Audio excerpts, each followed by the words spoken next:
तालिगावात smart सिटीचे काम सुरू झालं असे दिसता।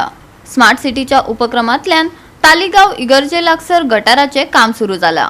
आता तालिगावचो काय भाग सीसीपीच्या अधिकार क्षेत्रात हाडला, पूण सानपानी कामा खातीर आयिल्लो भाग त्या वळेरेंत ना।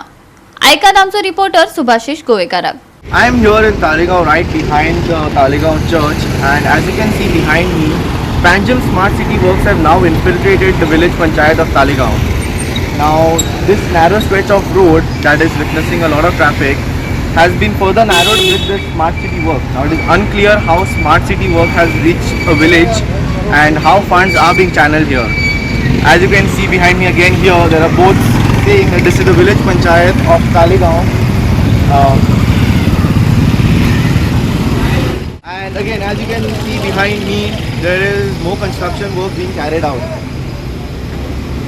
Now it is unclear how the funds have been channeled here, especially since this does not fall within city limits. This is the constituency of Taleigao and this is a village. It is not a city, and it neither does it fall in the limits of Panjim constituency. Now as you can see behind me here, there is a whole ton of mud that has been excavated from the drains, and the banners that have been placed around this say that it is sewerage work, but not just by the PWD but the Smart City initiative as well.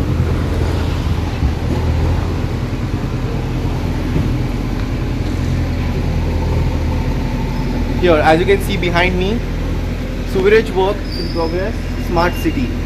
Now, how have the authorities allowed this project to infiltrate into the villages, especially when the project has not been completed within the city itself?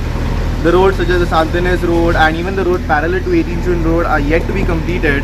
Work seems to have been trickled down here into the village, and how exactly they have managed to transfer the funds for projects here in the village when the city is yet to be completed is something to be seen from the authorities. GOA365 खातीर सुभाषिश गोवेकार, सृष्टी अतानीकार आणि शिवानी सांगेलकार।